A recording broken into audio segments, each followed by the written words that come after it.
അവർക്ക് മുമ്പിൽ ഈ ത്രിവർണ്ണ പതാക ഉയർത്തിപ്പിടിച്ചുകൊണ്ട് മുന്നോട്ട് പോകുവാനുള്ള ആർജവം നമ്മൾ ഏറ്റെടുക്കണം എന്ന് മാത്രമേ എനിക്ക് പറയാനുള്ളൂ. ഞാൻ അവസാനിപ്പിക്കുന്നു. ഒന്നുകൂടി പറയാതെ പോയാൽ എന്റെ സംസാരം പൂർത്തിയാകില്ല എന്നുള്ളത് കൊണ്ട് മാത്രം പറയുന്നു. നരേന്ദ്രമോദി പറയുന്ന, RSS പറയുന്ന, കുമ്മനം രാജശേഖരൻ പറയുന്ന, വെള്ളാപ്പള്ളി നടേശൻ പറയുന്ന മതമല്ല ഹിന്ദുമതം. ഹിന്ദുമതം യഥാഹി ധർമ്മസ്യ ഗ്ലാനിർഭവതി ഭാരത അത്യുത്ഥാനം മദർവ്യസ തദാത്മാനം സൃജാമ. എവിടെ ധർമ്മത്തിന് ഹാനി സംഭവിക്കുന്നുവോ, എവിടെ അധർമ്മം തഴച്ചു വളരുന്നുവോ അവിടെ ഞാൻ അവതരിക്കും.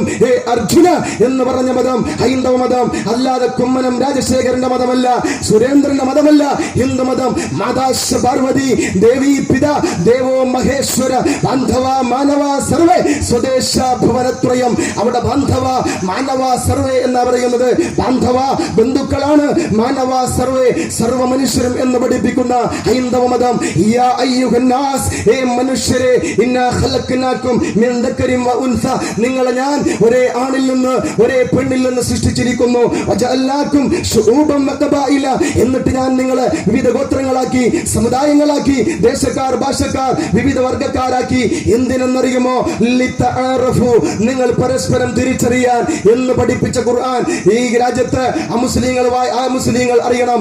ഖുർആൻ പല സ്ഥലത്തും യാ അയ്യുഹല്ലദീന ആമനു എന്ന് വിളിക്കുന്നുണ്ട്. അതായത് അല്ലാഹുവിൽ വിശ്വസിച്ചവരെ എന്ന് വിളിക്കുന്നുണ്ട്. അത് വിളിക്കുന്നിടത്ത് പറയുന്നത് നിങ്ങൾ നിസ്കരിക്കണേ, നിങ്ങൾ നോമ്പ് നോക്കണേ, നിങ്ങൾ സക്കാത്ത് കൊടുക്കണേ, നിങ്ങൾ നന്മ മാത്രം ചെയ്യണമേ എന്ന.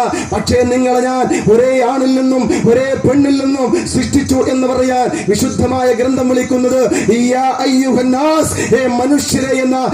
NDF-കാരെയല്ല, SDP-കാരെ എന്നല്ല, സോളിഡാരിറ്റിക്കാരെ എന്നല്ല, മനുഷ്യരെ എന്ന.